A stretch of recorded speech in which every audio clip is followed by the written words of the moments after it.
Цього відео я розіграю ось 3 таких монетки. Деньги 1751 року, 1745, здається, 1750 рік. Так що, переможець один, це приз на одного. Я їх знайшов раніше колись в кошельочку. Тому 3 таких монетки, трішки підтерті, але цікаві, з кошельочка, з закладухи. Умови прості, підписка і комент, і детально все під відео. Успіху вам! Всім привіт! Знову ліс. Мене ліси манять своєю загадковістю і можливістю знайти хороші місця, які ще не зовсім вибиті. Це ж 21 століття, це ж вже 2020 рік, тому от така ситуація, що вже всюди майже камрад був. Отже, ходимо ми сьогодні по лісі, шукаємо, в основному орієнтуємося на війну, СС і Вермахт, можливо буде щось по партизанщині, а так, війна. Будемо ходити по старих нових місцях, тобто ми раз сюди заїжджали, тут було щось, і після цього більше не приїжджали. Але тепер вже стало тісно і вирішили знову навідатись сюди. Походити, ліс трішки вже піднявся, заріс, але попри все будемо шукати. Друзі, не забувайте підписуватись на канал, тому що цим ви підтримуєте мене, випускати нові відео, викладати. І все, йдемо шукати. Декілька метрів і вже знахідка. Частина затвору від МГ-34. Ось така штука, стан заліза досить хороший. Вже такий антураж. Вже почалися знахідки. Що ж, у мене, здається, попалася перша монетка за сьогодні. Отак вона. По вигляду радянська, попробуємо.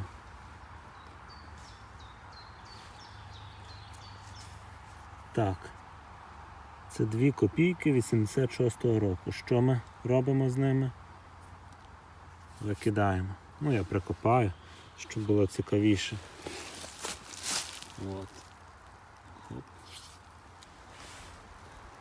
Я шукаю далі. Видерся на ось таку Велетенську гору.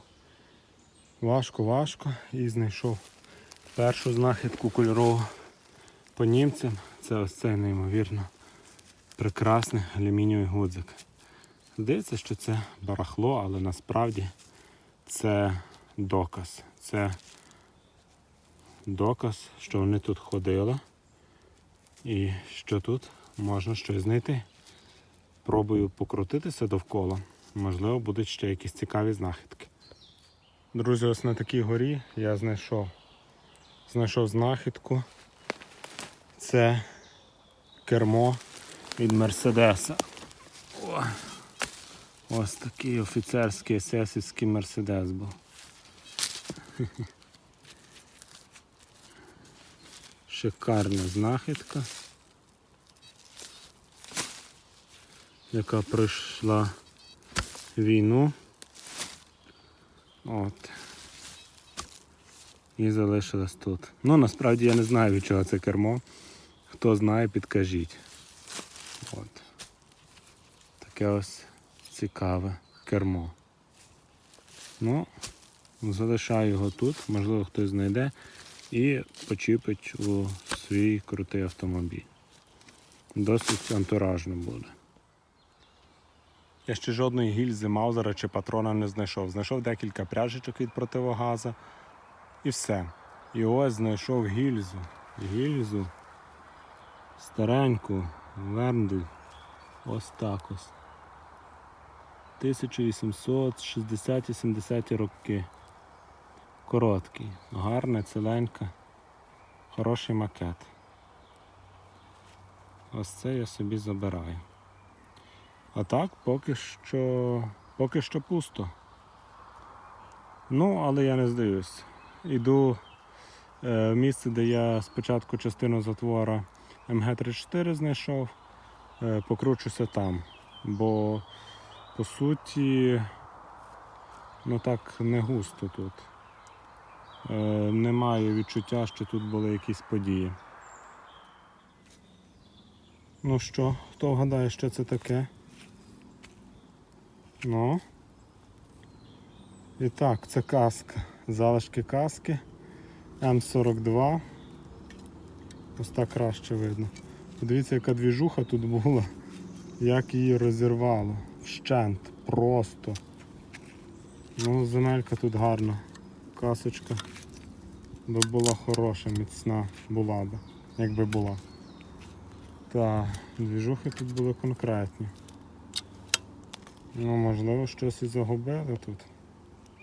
Ну, якщо такі движення були. Знайшов фурнітуру по німцях. Залізо, але подивіться, як круто зберігається. Ну просто шикарний стан. Для заліза, звісно.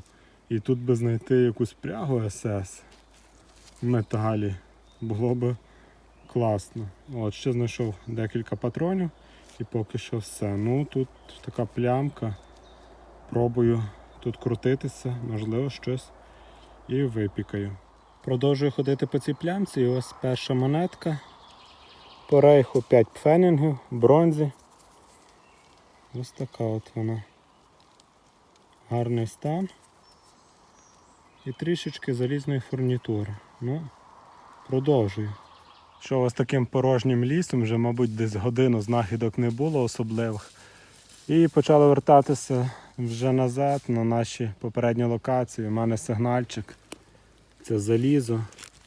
Штичок К98 без накладок. Мабуть, дерево було, здається. Ну, не знаю, ось такий. Гнилий. Ну, але це є слід. Зараз будемо трішечки тут ходити більш уважніше. От і все. Ну, така знахідка. Дивіться, який я експерт крутий. Скільки раз я по ній завалив. Раз, два. 2, 3, 4. 4 рази. Не міг виковиряти. База від пікеля. Ну, але не розрубав навпіл. Це вже дуже добре. Ладно, і така знахідка по першій. Можливо, є тут ціла шишка або цілий пікель. Попробую тут. Ходив по СС, а знайшов ось таку штуку. Тут взагалі перша, це неймовірна рідкість. Що вона тут робить, не знаю. А ні, в принципі, трішки розрубав. Ну, таке життя. Такий я безрукий. Друзі, ми не витримали гір, вже втомлені, переїхали в інший ліс, де я останній раз, що тут був, знайшов штика і черепка Кокардо СС. От, раннього типу. Ходимо, десь вже, мабуть, до години часу. Декілька гільз і гудзиків, і ось сигнальчик малесенький. Це ромбік. Здається, навіть з цими. З вусиками. А ні, обірваними, а може... А ні, цілими. Цілий ромбік. Алюмінієвий. Це такий ромбік на погони. Чи... Ні, ромбік цинк. От. Ромбік цинк, вусика алюмінієві. Ох, цинкові рідко попадаються. Ну, бо вони маленькі, в принципі. Ну, вже з того лісу хоч якась знахідка є. Все, тут треба крутитися. Були офіцери. Вийшов на зруб і ось знайшов сліди їхнього існування, ось таку шпеньку. Проходив в лісі майже годину. От, в одну ділянку таку лісу пішов, а там нічого нема, буквально нічого нема. 2 корки викопав, хоча ходив в такий, ну, непроглядній гущавині. От пробую тут трішки крутанутися, значить тут німці були, щось загубили. Все, друзі, час їхати додому. Ну, що ж, скажу вам, ліс вибитий. Він реально вибитий, місця, де були, вже пусті, а нових місць тут немає. От, не знаю, як я минулого разу знайшов черепка і штик-ножа на К98, ну, в принципі, мабуть, це фарт. Реально це фарт, тому що сьогодні з камрадом ми півдня тут ходили і в результаті, ну, майже нічого. Добре, що аж знайшов 2 ромбики на погони. От, 2 ромбики і шпеньку. По залізу нічого. І можна сказати ось так. Самі крутіші знахідки це штик-ніж на К-98, що я знайшов ще зранку, база на шишку на пікель, яку я трішечки побив лопатою. Ну, що, та й все, в принципі. Ну і 2 ромбики, звісно, і шпенька. Оце самі крутіші знахідки. Ну, в камрада плюс-мінус все так же само, він теж якісь запчастини знаходив. Якийсь дріб'язок і все. Більше особливо нічого. Ну, в принципі, це ми знали, куди їдемо, в принципі, це перебиті місця. Думали, що нам ще фартане, але нам не фартануло. Будемо щось старатися шукати нове, якось розвідувати. А так, я задоволений, в принципі. Я трішечки подихав, відпочив і втомився, але це приємна втома. Все, якщо вам сподобалося відео, підписуйтесь на канал, не ігноруйте, тому що багато вас переглядає, а реально мало підписників і люди мало підписуються. Ви, люди, мало підписуєтесь. Якщо вам реально сподобалось відео, то не забувайте підписатись, не забувайте лайкнути, коментнути. Підтримуйте канал чим можете. Я бажаю вам успіху. Успіху вам, успіху мені, щоб я вам показував хороші знахідки. І до зустрічі. Не хворійте. Лайк.